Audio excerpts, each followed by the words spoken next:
बर्तमान जो बीजेपी सरकार ओडिशा रे चली उपलब्धि कौन आम बुझीपार केवल रंग बोलिकी गेरुआ रंग करवा आ ना परिवर्तन करवा यहीटा ही निर्यास होती मोर अनुभव ओडिशा लोकंर अनुभव आज जाना पाइली आपण मैंने जाना पाई जे माननीय मुख्यमंत्री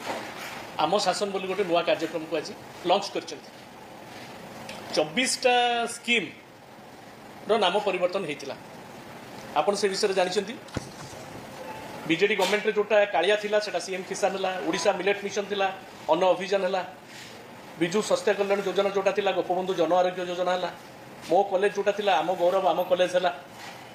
chief minister energy conservation programme जोटा थिला मुख्यमंत्री शक्ति योजना अभियान है मो स्कूल है पंचसखा शिक्षा सेतु है विजु केविके विकास योजना एमती 24टा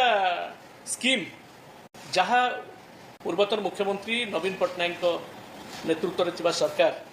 साधारण लोकों ओडिशावासी प्रणयन करते कौन प्रकार किसी चेंजेस न करी केवल नाम परिवर्तन ही होता आज